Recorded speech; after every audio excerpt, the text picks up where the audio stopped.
Title: The Side Character's Second Draft. I watched their celebration on a borrowed television that had been bolted to the wall of my rented studio like a warning sign. The screen showed a pier turned into a runway. White sails, white flowers, white smiles. Silver Harbor's skyline glittered behind the couple, as if the city itself had agreed to be their wedding backdrop. Elias Calder, the prodigy CEO who never lost, slid a ring onto Lila Soren's finger, while drones hovered overhead to spell their initials in light. The crowd cheered on cue. The anchors called it destiny. I called it expensive. In my lap sat a paper cup of vending machine coffee that tasted like burnt sugar. My bank app displayed a balance that could not afford the bouquet on the bride's wrist. The television kept smiling anyway. "You look like you're attending a funeral," a voice said behind me. The cup jerked. Coffee sloshed onto my thumb. I spun in my creaking desk chair and almost knocked over the only piece of furniture I'd bought new. A standing lamp that leaned like it was also tired of my life. A man stood in the doorway of the studio, tall enough that the frame made him look even larger. He wore a dark coat that didn't match the threadbare building around him, and his expression was the kind that had been designed by someone who believed warmth was a weakness. There was dried rain on his collar. His hair was still wet. Rowan Calder, the older brother the media called a fallen tyrant, the villain who had lost everything 3 days ago. In the story I remembered, because yes, I remembered it in the same way you remember a song you hate because you've heard it in every store. Rowan was the obstacle Elias had to crush to become king of the Bay.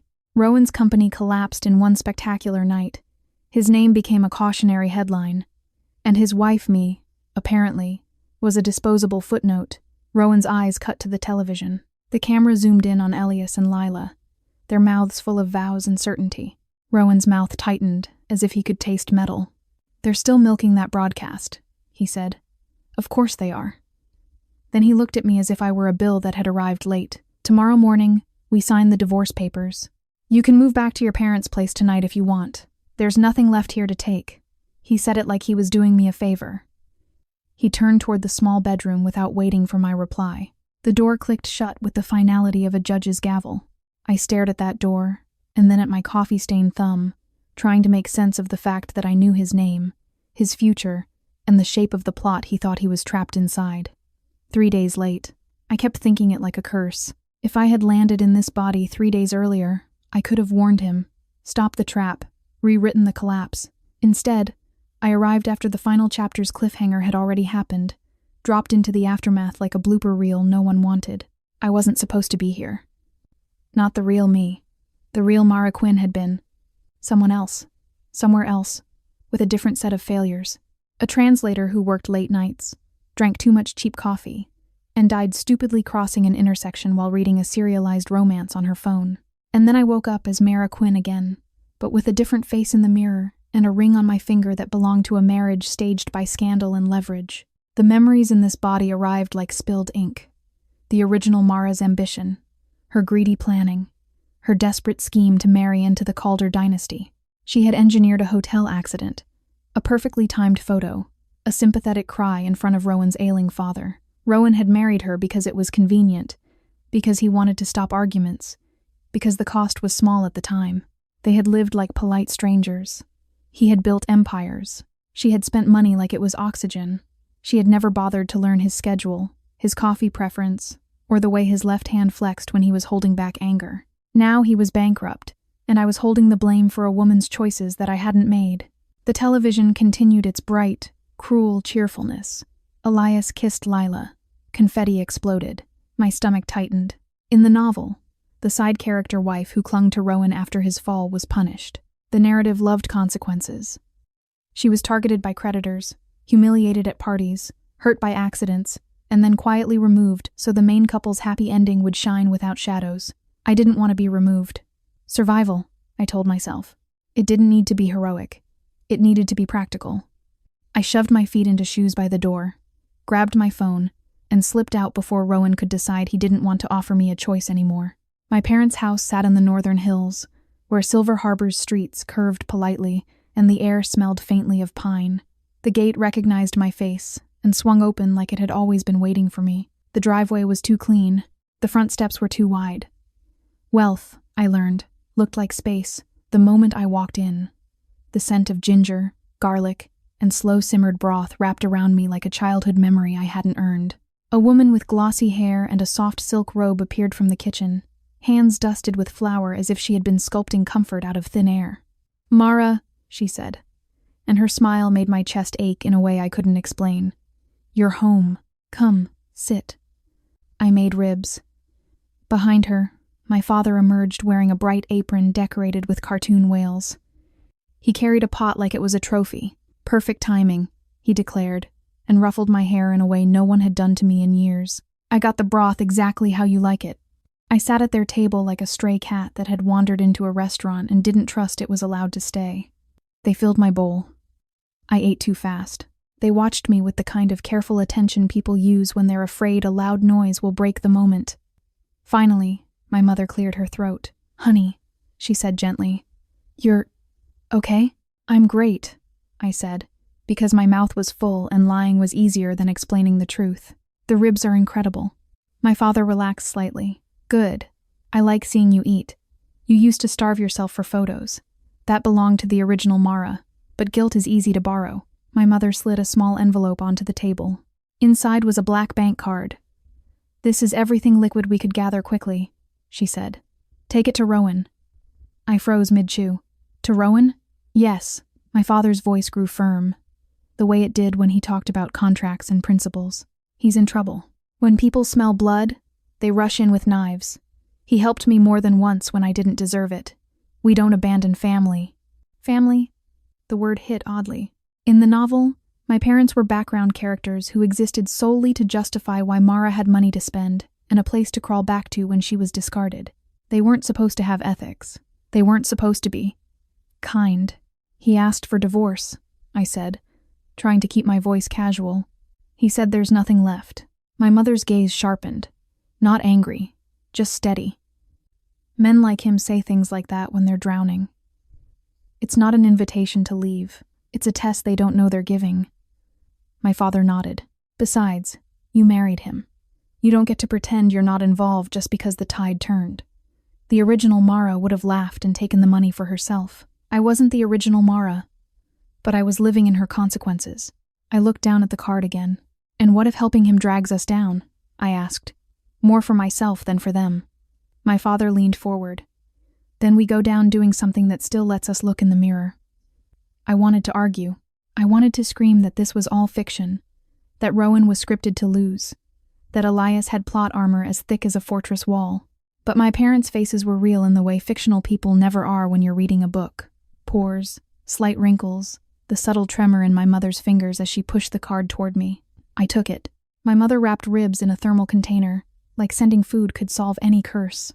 My father insisted I take an umbrella, even though the forecast promised clear skies.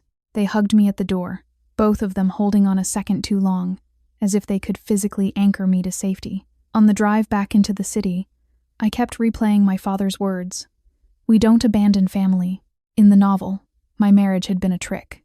In reality, it was a fact, and facts had consequences. When I reached our townhouse, the lights were off, but the door opened before I could knock. Rowan stood there with sleeves rolled up, tie loosened, hair still damp from another rain I hadn't noticed. "You came back," he said, and the faint surprise in his tone made my throat tighten. "I forgot something," I lied, lifting the thermal container like evidence. "Dinner." "My dad's ribs." Rowan's gaze slid to the container. For a heartbeat, the icy wall on his face cracked, revealing something tired underneath. "I'm not hungry," he said, automatically. "You're lying," I said, stepping past him before he could argue. "If you're going to divorce me, at least let me feed you once." He should have stopped me. He didn't. That was the first small rewrite. I set the container on the table, unpacked bowls, and pushed chopsticks toward him like I belonged there. The quiet between us felt fragile, like glass held up to light. Rowan sat across from me, stared at the ribs, and then ate as if he hadn't had a real meal in days. He didn't compliment my father. He didn't look at me. But he didn't stop either.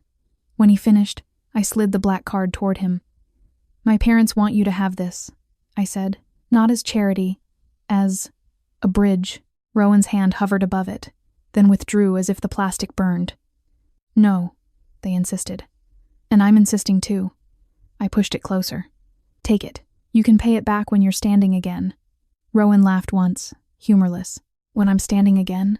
He met my eyes then, and there was a weight there I hadn't expected. Pride fighting desperation. Pride losing by inches. After a long silence, he took the card and held it loosely, as if holding it too tightly would admit something he refused to say aloud. "Thank you," he murmured. It wasn't gratitude that shook me. It was the fact that in the book, Rowan never thanked anyone. He didn't have that kind of softness written into him. I went to bed with my mind buzzing, not from fear this time, but from possibility. I woke to the smell of butter and toasted sesame. Sunlight spilled across the kitchen floor. For a second, I thought I'd return to my old life, my small apartment, my empty mornings, the ache of living alone. Then I saw Rowan at the stove, wearing an apron that looked hilariously out of place against his sharp shoulders. He cracked eggs with one hand like he had learned elegance in a different country. A kettle whistled softly. There were 3 dishes already plated, neat and warm. "You're awake," he said without turning. "Eat." I sat at the table in a daze. The first bite tasted like safety. Fluffy eggs, scallions, a hint of chili oil, crisp toast that snapped cleanly. I swallowed and almost laughed at the absurdity. "You can cook," I said. "I can survive," he replied. The sentence carried a rough edge, but I heard the underlying truth. He was used to controlling every detail because control had kept him afloat. Now control had been ripped away, and he was building new habits out of necessity. Rowan poured tea into my cup. "We need groceries," he said. "The pantry is empty." The original Mara probably had expensive tastes and no practical sense. I scanned the fridge and found nothing except sparkling water and a jar of imported olives. It felt like someone had staged our life as a showroom. "I know a market," I said quickly. "A normal one." Rowan's eyebrow rose. "Normal. Affordable," I corrected, "where vegetables don't have celebrity managers." He stared at me, as if trying to decide whether this was a joke. "Fine," he said. "We'll go, but I'm driving." His car had been repossessed, according to the news, yet he still had an older sedan in the garage, dusty but functional, like a forgotten backup plan. We drove toward the waterfront district where high-end boutiques glowed even in daylight. "This is not a normal market," I said when the car stopped in front of a polished storefront named Verdant. Rowan cut the engine. "It's closest." The inside smelled of citrus mist and money. Everything was arranged like art. A single bunch of basil sat under a spotlight. The price tag made my eyes water. Rowan reached for a small carton of heirloom tomatoes. I grabbed his wrist on instinct. "Rowan," I hissed, pointing at the tag. "Those are 80 credits for 6 tomatoes." He leaned closer, squinted, then nodded thoughtfully. "They are. Surprisingly cheap." I choked. "Cheap? If you want the better ones," he said, deadly serious. "There's a premium shelf." I clutched his sleeve like I was stopping him from walking into traffic. "Listen to me. We are not buying vegetables that need insurance." Rowan's gaze slid over my face. Faint confusion, smoothing into something like amusement. "You never complained before." "I didn't remember before," I almost said. Instead, I forced a laugh. "People grow. Tastes evolve." He studied me for another second, and I realized he had noticed more than the groceries. He had noticed the shift, the sudden practicality, the way I no longer acted like a bored, entitled decoration. Before he could ask anything, a familiar voice rose behind us, bright as a knife. "Mara?" I turned and saw Lila Soren, the bride from the broadcast, standing in the aisle in a white dress so perfect it looked impossible to stain. Beside her was Elias Calder, his suit tailored like he was the one who had designed the city. They looked like the cover of a magazine that sold certainty. Lila's eyes widened as if she had spotted a stray animal in her garden. "Oh," she breathed. "You're here." Elias's gaze slid past me to Rowan. His smile sharpened. "Brother," he said, the word heavy with performance. "Still shopping where the wealthy shop. You haven't changed." Rowan's expression didn't move. "And you're still talking even when no one asked." Elias chuckled, as if insult was a form of flirtation. "I heard you were adjusting," he said. I didn't realize it was this bad. His eyes flicked to my hand, still clutching Rowan's sleeve. "Is she begging you to buy groceries now?" In the novel, this would have been the moment the side character wife shrank, humiliated, setting herself up to be punished later. But I was too angry to shrink. I lifted my chin. "We're comparing tomatoes," I said pleasantly. If you're bored, we can compare bank accounts next. Bring receipts. Elias blinked, thrown off by my tone. Lila's mouth parted slightly. Rowan's fingers tightened, just once, around the handle of the basket. Then he exhaled, slow and controlled. Lila took a step forward, her heel landing hard on my toes. Pain shot up my foot like lightning. I gasped. My hand flew out to steady myself, and my elbow bumped a shelf. A glass jar toppled and shattered, scattering olives like little dark coins across the pristine floor. Lila's eyes filled instantly with tears as if she had pressed a button. "Oh no," she whispered. "I'm so sorry. I didn't see you. Are you all right?" Elias's face darkened, protective outrage snapping into place. "What did you do to her?" he demanded, staring at me as if I had attacked her with my existence. I looked down. Lila's heel was still on my toe. "Your wife is standing on my foot," I said, voice tight. Lila lifted her heel with a gasp, like she had been burned. I didn't mean..." Elias stepped closer, towering. "Apologize to Lila," he said coldly. "You startled her." My vision blurred with pain and disbelief. "I'm the one bleeding," I said, though I wasn't sure if I was. "And you want me to?" Rowan moved. In one smooth motion, he pulled me behind him, his arm across my shoulders like a shield. He crouched slightly, eyes level with Elias's, and his voice came out calm enough to freeze water. "Step back," Rowan said, "or I'll teach you what startled really means." For a heartbeat, the store went silent. Even the refrigerated hum seemed to hesitate. Elias's smile returned in thin slices. "Still threatening people," he said. "That's why you lost." Rowan didn't blink. "I lost because I trusted the wrong people." His gaze flicked briefly to Lila. Something unreadable flashed in his eyes, then vanished.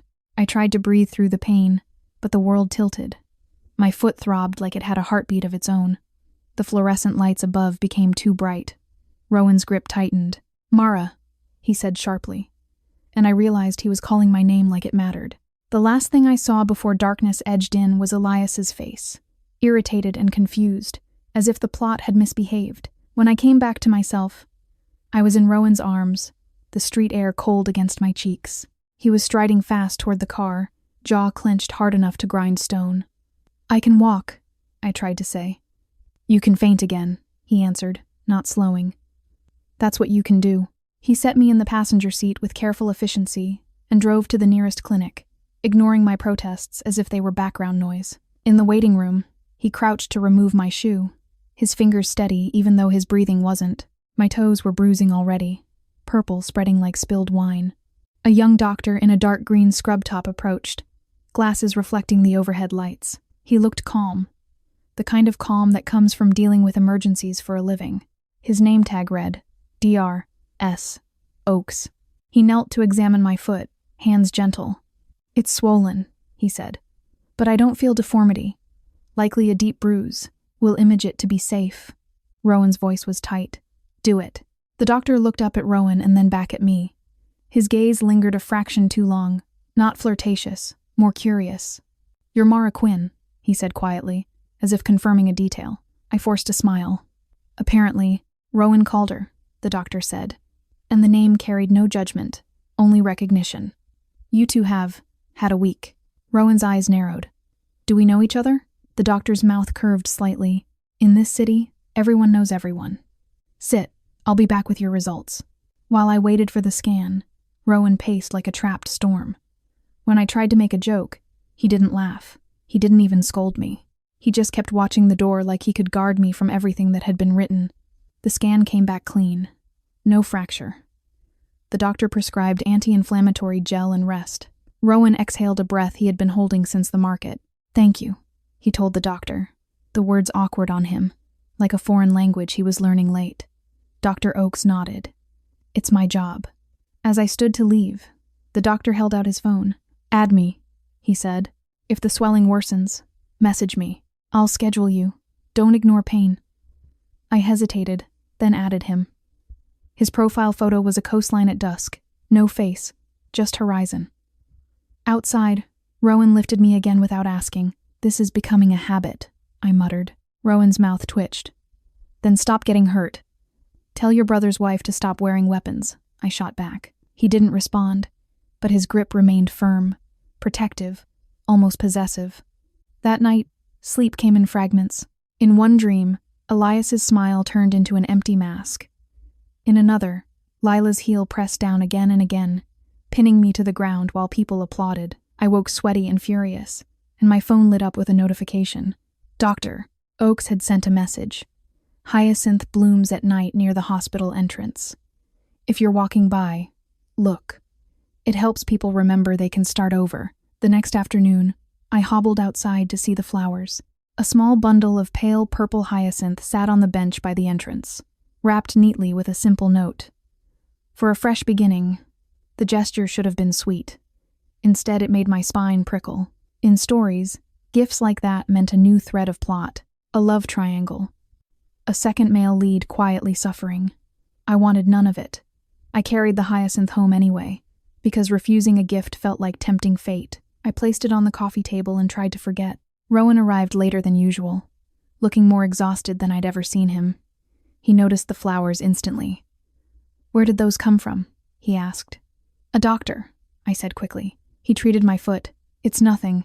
Rowan picked up the bundle, inspected it like evidence, and then set it down again with slow care.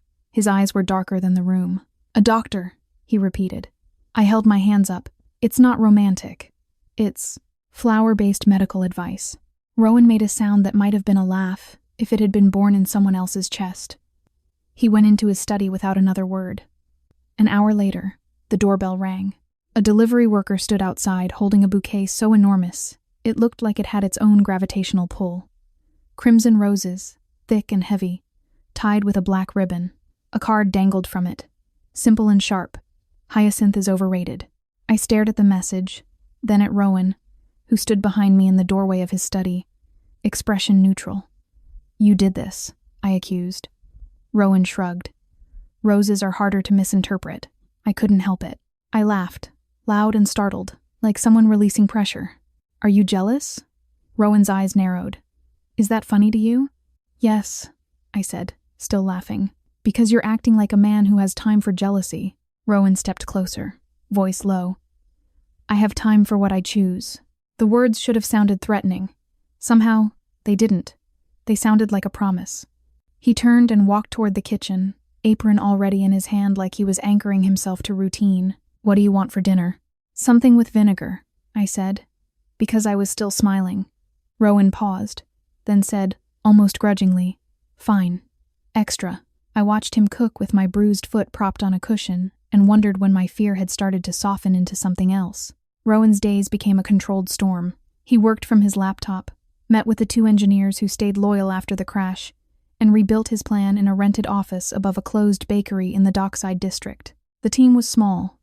Rowan, Jace Hahn, his loudmouth friend who treated tension like a party trick, Amara and Min, the engineers who had carried Tideglass through years of prototypes, and me, the accidental strategist with a notebook full of columns. We didn't have a floor of assistants or a legal department on speed dial. We had a second-hand projector, a kettle, and stubbornness. One morning, Rowan slid a thick folder across the table. Inside were diagrams and test logs. Tideglass, a filtration membrane that could pull clean water from seawater fast enough for emergency shelters, while the heat byproduct could be converted into usable energy. "The city is opening a tender," Rowan said, tapping the header line on the printout. "A coastal storm hub program, mobile shelters, water, power, logistics. If we win, Tideglass becomes public infrastructure. If we lose, Elias buys the narrative forever and seizes the tech through the courts." "Why not sell Tideglass to someone neutral?" I asked. Rowan's eyes went cold. "Neutral doesn't exist," he said. "Only hungry and hungrier." Jace leaned back in his chair and grinned. Translation: if we sell, we become silent. If we fight, we become loud. Rowan didn't deny it. He looked at me instead, like he was gauging whether I would flinch at being loud. "The tender requires a deposit," he said. "I can cover part. Not all." I understood what he wasn't saying. His accounts were frozen, assets tied up in litigation, creditors circling like gulls. My parents' card had helped him breathe for a week, but pride was a stubborn animal, and Rowan refused to feed it too much charity. "So we find money that isn't pride," I said. The original Mara had plenty of jewelry diamonds bought to signal status, not joy.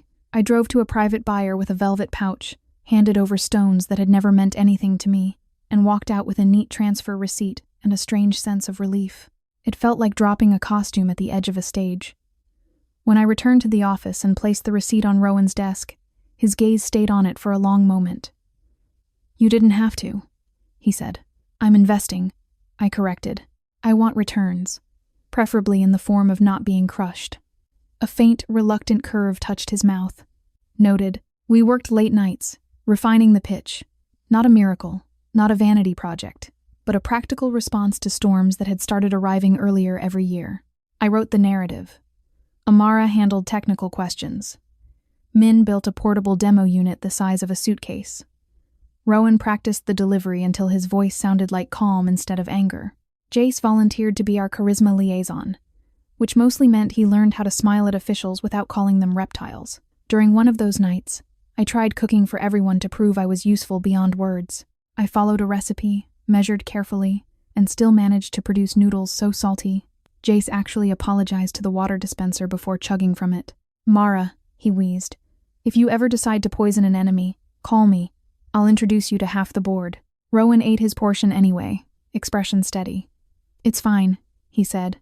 "It's not," I protested. Rowan set his chopsticks down, looked at me, and said with absolute seriousness, "It's yours. That's the difference." The sentence lodged in my chest like a small, warm stone. 2 days before the submission deadline, we sent our tender packet to the committee portal. Specifications, compliance reports, insurance attestations, security review, cost breakdown, implementation timeline. When the upload confirmation arrived, I felt my shoulders drop for the first time in weeks. Rowan didn't celebrate. He just closed his laptop and told everyone to go home and sleep. That night, I lay awake anyway, listening to Rowan move quietly in the kitchen, setting out a breakfast plan like routine could protect us from what was coming. I stared at the ceiling and tried to imagine a future that wasn't already written. For the first time, it didn't feel impossible. 2 days later, an anonymous complaint landed on the tender committee's desk, accusing Rowan's team of using stolen research and falsified safety certifications. The committee emailed Rowan at dawn. Disqualification pending investigation. Jace burst into the office, waving his phone. "They're trying to bury us before the presentation," he shouted. "This is sabotage with better grammar." Rowan sat at his desk, face unreadable. He had expected it. His fingers typed steadily, sending documents, timestamps, lab logs. The engineers worked in tense silence. I stared at the email until the words blurred. In the novel, this would have been the beginning of the end. The side characters were not allowed to win the formal battles. The system always favored the protagonist. But I was not willing to accept a narrative simply because it was familiar. "Who benefits most from our disqualification?" I asked, voice flat. Jace didn't hesitate. "Elias." Rowan's gaze flicked up. "Elias doesn't need the tender," he said. "He needs me to lose it." "Why?" I asked. "He already has the wedding, the headlines, the hero image. Why keep kicking you?" Rowan's jaw tightened. "Because if I stand again, people will ask how he pushed me down. The simplest motives are often the ugliest. Fear, insecurity, hunger." My phone buzzed. A message from Dr. Oakes. "I saw the gala footage. You were brave. Also, you should know, the Foundation's medical donation accounts are under audit. If someone asks you to sign anything, don't. Call me." My spine prickled again. I read the message twice, then showed it to Rowan. Rowan's eyes narrowed as he scanned it. "He's warning you," Rowan said. "He's warning us," I corrected. "Maybe." Rowan stared at Dr. Oakes' name like it was a code he didn't trust. Why would a doctor care about corporate tenders? "Maybe he's just decent," I said, though even as I spoke, I didn't fully believe in simple decency inside this city's machinery. That afternoon, I walked to the hospital to pick up a refill for my gel, partly as an excuse to see Dr. Oakes in person. I needed to know what thread he belonged to. The hospital lobby was bright, too clean, like pain had been sanitized into politeness. I found Dr. Oakes near the cafeteria, speaking with Lila. Lila's shoulders shook as she cried quietly, her perfect makeup somehow still perfect. Dr. Oakes stood close, one hand hovering behind her back without touching, his face composed in a way that looked practiced. The sight hit me like cold water. Of course, the gentle doctor, the saintly heroine, the secret comfort. The novel loved this kind of triangle. I turned away before they could see me, heart twisting with a ridiculous sense of betrayal that wasn't mine to feel. But as I pivoted, I caught Dr. Oakes's expression in the reflective glass. Not tenderness, but frustration, sharp and contained. A shadow crossed his eyes, gone in an instant, when Lila looked up again. That wasn't the expression of a man in love. That was the expression of a man who knew something and couldn't speak yet. I forced myself to breathe and walked straight to his office, pretending I had been waiting. When he arrived 10 minutes later, he looked mildly surprised. "Mara," he said, "I didn't know you were coming. I'm here for my foot." I lied. He glanced down at my shoes. "You're walking fine. I'm here for anxiety," I corrected. His mouth curved slightly. "That's more believable." He shut the door and lowered his voice. "You saw me with Lila," he said. "I saw a scene," I replied. I didn't understand it. Dr. Oakes leaned against his desk, arms folded. "Lila is trapped," he said bluntly. "She signed an exclusivity contract with the Harbor Foundation that's tied to Elias's company. She can't speak against him without ruining her mother's medical charity. She's been made into an ornament with handcuffs." I stared. "And you know this because I'm one of the physicians auditing the charity," he said. "Because I've seen the numbers. Because I've treated the people who suffer when those numbers are faked." My throat tightened. "Are the accounts fraudulent, Doctor?" Oakes's gaze held mine. "Yes," he said. "And the fraud is protected by influence. Elias doesn't just buy patents, he buys silence." My pulse pounded.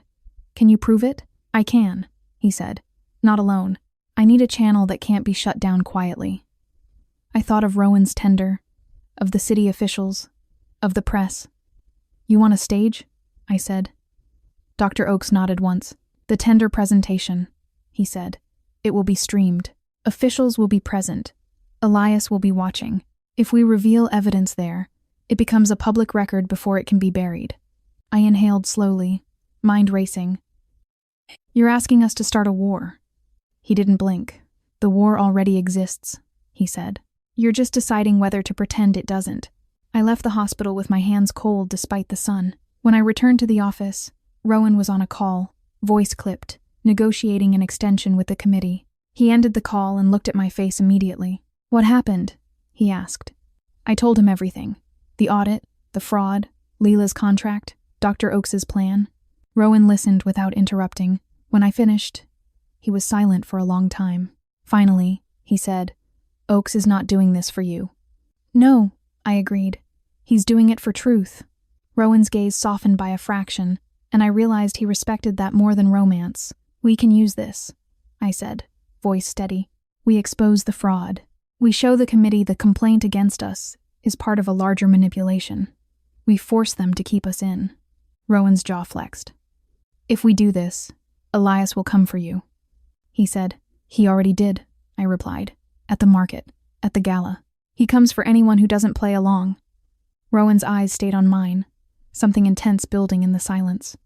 "Then stay close," he said quietly. "Don't wander." I should have joked. I didn't. The seriousness in his voice made my chest ache. "I'm not leaving," I said. That night, I tried to cook for the team as a morale boost. I followed a recipe exactly, measured everything, watched the timer like it was a bomb. The result was edible in theory and disastrous in practice. Jace took one bite, went pale, and staggered to the sink. "Mara," he croaked. "If you hate Rowan, just tell him. Don't weaponize carbohydrates." Rowan took the bowl from Jace, tasted it without flinching, and swallowed calmly. Jace stared at him in awe. "You're built different," he whispered. Rowan looked at me, eyes steady. "It's fine," he said. "It's not," I said, mortified.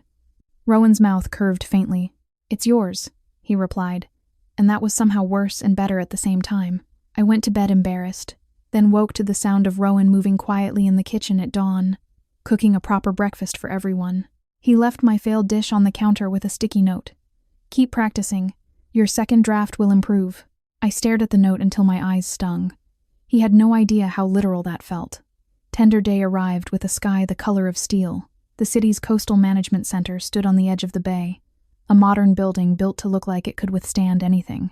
Inside, it smelled like polished floors and anxious ambition. Teams arrived in tailored suits carrying prototypes and promises. Cameras lined the hall. The presentation would be streamed to the public ostensibly for transparency, realistically for spectacle. Rowan's team waited in a small side room. The engineers checked cables. Jace paced like a caged animal. I held a flash drive in my palm so tightly my nails left crescents. On the drive were two things: our Tide Glass presentation and Dr. Oakes's evidence package, redacted patient data, financial trails, emails connecting the Harbor Foundation's donation accounts to shell companies tied to Elias's board members. Dr. Oakes himself had promised to be nearby, ready to confirm the medical side if needed. He had also warned me that once the evidence went public, no one would be safe from retaliation. Rowan stood by the window, staring out at the bay where waves slapped against the seawall. His posture was controlled, but his shoulders carried tension like a loaded spring. "You're quiet," I said. Rowan didn't turn. "I'm calculating," he replied. "What are you calculating?" I asked. Rowan's eyes narrowed slightly. "How much this will cost," he said. "And whether you understand the bill." I stepped closer. "I understand," I said.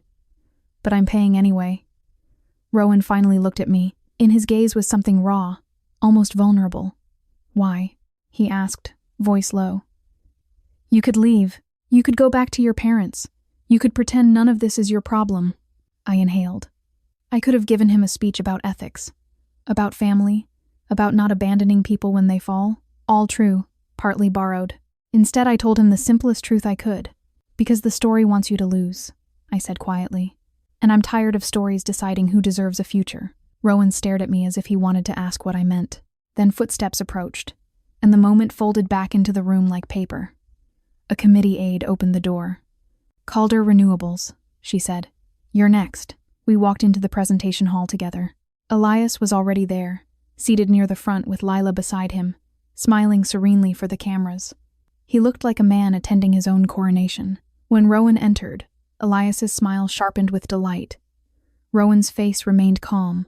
He stepped to the podium. The screen behind him lit up with our first slide. Tideglass. Emergency water plus power for coastal resilience. Rowan began to speak, voice steady, clear. He described the storms that had worsened over the last decade, the shelters that had failed, the need for mobile infrastructure. He explained Tide Glass in terms even a board official could understand. He didn't oversell. He didn't brag. He spoke like someone who had learned humility the hard way. As he spoke, I watched the room. Some officials listened genuinely. Some checked their phones. Elias watched with polite boredom, confident. Then a committee member raised a hand. "Mr. Calder," she said, tone cool. "We received a complaint, alleging your prototype is derived from restricted Foundation research. How do you respond?" The trap was open. Rowan didn't flinch. "I respond with documentation," he said, and gestured to Amara, who stepped forward with a packet of lab logs and timestamps. The committee member accepted it, expression unreadable. "We will review," she said. "Proceed." Rowan continued. Jace demonstrated a small portable unit, its filters humming softly as it pulled salt water through the membrane and produced clear water into a glass. Cameras zoomed in. A ripple of interest moved through the room. Elias's eyes narrowed slightly. Not worried yet, just attentive. Then Rowan reached the slide labeled Transparency. He paused, looking directly at the camera. "Before I end," he said, voice measured, "I want to address why this complaint exists." A murmur rose. Elias leaned forward, smile still in place. "Rowan," he said lightly, "don't embarrass yourself." Rowan didn't look at him. "I won't," he replied. "I'm done being embarrassed." My pulse hammered. This was the moment, the fork in the road. If we turned back, we might still lose quietly. If we stepped forward, we might burn everything. Rowan's hand lifted slightly, and I understood. He was giving me the choice. I stepped to the side of the podium and plugged in my flash drive. The screen behind Rowan changed. The Tide Glass slide vanished. A new title appeared in stark black text. Public Interest Disclosure. Harbor Foundation. Medical Donations. Audit. The room erupted in confused murmurs. Lila's face went pale. Elias's smile cracked at last, anger flaring through. "What is this?" Elias snapped, rising halfway from his chair. Rowan's voice cut through the noise. "This," he said, "is the reason my name was destroyed. Because I refused to sell Tide Glass to people who use charity as a laundering machine." Officials shifted, alarmed. Cameras zoomed in again. Hungry, I clicked to the next slide. A flowchart of funds moving from donor accounts to shell companies, then to private holdings linked to Elias's board. Names were redacted where necessary, but the pattern was undeniable. A committee member stood. "Mr. Calder," she said sharply, "this is not part of your tender." "It is," Rowan interrupted, calm but firm, "because the complaint against my team comes from the same network. If you disqualify us based on fabricated accusations, you are complicit." Elias slammed his hand onto the table, voice rising. "This is slander," he barked. "He's trying to distract you. He's desperate." Rowan turned then, gaze cool. "Desperate men lie," he said. "I'm presenting evidence." The screen shifted again. Emails. Dates. A message from a Foundation finance officer to an Elias executive. "Need Rowan out before tender. He won't sell. File complaint. Use Lila for optics." A collective gasp moved through the room like wind. Lila's hands shook. She stared at the email as if it had punched her. Elias's face went hard, furious. "Those are forged," he snapped. "Lila, tell them." All eyes swung to Lila. In that moment, I saw it. The handcuffs Dr. Oakes had described. The contract. The pressure. The cost of truth. Lila's throat worked. She looked at Elias, then at the officials, then at the camera. Her eyes met mine briefly, and I saw fear there, but also something else, exhaustion. She stood slowly. "They're not forged," she whispered. Elias's head snapped toward her. "Lila," he hissed. Lila's voice trembled, then steadied. "I signed the contract," she said. "I did what they asked. I told myself it was for the charity, but it wasn't. It was for Image." Elias's face twisted. "Sit down," he ordered. Lila shook her head. "No," she said, and the single word rang louder than the microphones. The hall exploded. Officials spoke over each other. Cameras caught everything. Elias's security detail moved forward, but the committee chair raised her hand sharply. "This session is suspended," she announced. "Security, escort Mr. Calder and Mr. Hartwood to separate rooms. We will contact the city ethics office immediately." Elias's eyes burned with fury as he was approached. He looked at Rowan like he wanted to tear him apart with bare hands. "You think you won?" he spat. Rowan's gaze didn't waver. "I think you're about to learn what consequence looks like," he replied. As security guided us toward a side room, my phone buzzed. A message from Dr. Oakes. "I'm outside with the ethics investigators. They're watching the stream. Stay calm. Don't sign anything." My hands trembled, but my mind felt strangely clear. The story had shifted. The protagonist's armor had cracked on camera.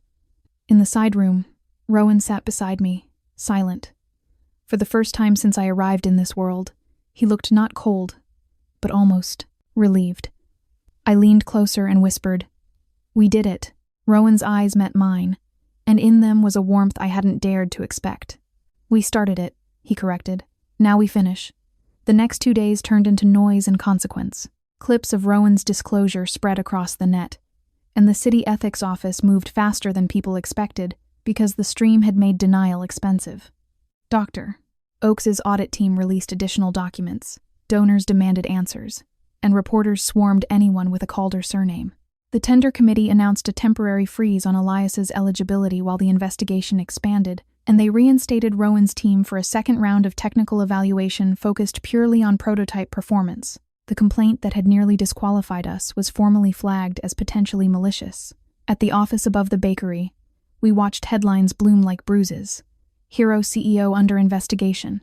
Charity funds misdirected. Fallen tycoon strikes back. Jace refreshed his feed so often his thumb cramped. Amara kept muttering about data integrity like it was a prayer. Min tightened bolts on the demo unit until his hands shook. Rowan stayed quiet. When the committee email arrived confirming the second evaluation slot, he read it twice, then set the phone down and exhaled as if he had been holding his breath since the night his company collapsed. "We're back in," he said, voice flat, but his eyes looked different, clearer, less hunted. The evaluation was held at a controlled base site with officials, engineers, and safety inspectors watching. Tideglass performed exactly as our logs promised. It turned seawater into clear, drinkable water at speed. It produced enough usable energy to keep lights and comms running. It held steady under pressure changes meant to simulate storm surges. Another team's prototype failed during a stress cycle, alarms blaring. Ours didn't. When the committee chair announced we had won the contract, Jace punched the air and immediately yelped because he hit a railing. Amara cried openly. Min just stood there, staring at the portable unit like it was a miracle he had built with his own hands. Rowan didn't smile at first. He simply closed his eyes for a heartbeat, then opened them and looked at me as if he needed to confirm I was real. Outside, microphones appeared. Cameras flashed. One reporter shouted, "Mr. Calder, do you feel vindicated?" Rowan's gaze swept the crowd, then landed on the bay beyond them. "Vindication is for egos," he said. "I'm here to build something that survives storms. The coast doesn't care who wins headlines." A second reporter turned toward me. "Miss Quinn, why did you stand with him after his fall?" The easy answers tasted false. Love sounded premature. Money sounded ridiculous. I said the truth I could live with. "Because I got tired of watching people get written out," I replied, and I decided to rewrite. Back at the townhouse, the divorce folder still sat on the counter, unopened, like an ultimatum that had lost its authority. Rowan stood in front of it for a long time that night, hands in his pockets, eyes shadowed. "Mara," he said softly. "Yes?" I answered, heart tight. Rowan touched the folder with 2 fingers, then pulled his hand back as if it belonged to a past he didn't want. "I asked for this when I thought I had nothing left to offer," he said. "I thought letting you go was the last decent thing I could do." He looked at me, and the honesty in his eyes made my throat ache. "I don't know what changed in you," he continued. "I don't know why you look at the wreckage and choose to stand in it. But I know one thing. You're not a burden. You're not a footnote. And I don't want to lose you to my own fear." I walked to the counter, picked up the divorce papers, and tore them cleanly in half. The sound was sharp, final. I tore them again, then again, until they were nothing but strips of legal language drifting like confetti into the trash. Rowan stared, stunned. Then he exhaled a shaky laugh, the first I'd heard from him that wasn't edged with bitterness. He stepped close, hands hovering at my waist as if asking permission without words. "I'm staying," I said quietly, "not because I have to, because I choose to." Rowan's fingers tightened around me, careful, as if he was afraid I would vanish. "Then I choose you back," he murmured, and kissed me with the kind of relief that tasted like survival. The city's investigation kept turning. Elias's public statements grew shorter, colder, lawyered. Lila issued her own statement, admitting she had been pressured by contracts tied to the Harbor Foundation, and she stepped away from public appearances. Dr. Oakes's audit continued, and when he messaged me that investigators had secured warrants for the Foundation's finance servers, I replied with a simple thank you that felt inadequate. Weeks later, construction planning began for the Storm Hub program. Rowan's schedule filled with site visits and engineer meetings. He still cooked at dawn like a habit, but now he set a second cup of tea beside mine without thinking, as if my presence had become a fixed coordinate in his life. One evening, as the bay wind rattled the windows, Rowan placed a small velvet box on the table between us. "This isn't tradition," he said, voice rough. "It's intent." Inside was a ring with a subtle wave pattern etched into the band silver and simple, nothing like the original Mara's diamonds. It looked like something chosen for meaning rather than display. "You're proposing?" I asked, half laughing, half breathless. Rowan's gaze held mine. "I'm choosing," he corrected, loudly. I slipped the ring onto my finger. "Then keep choosing," I said. Rowan's arm wrapped around my waist,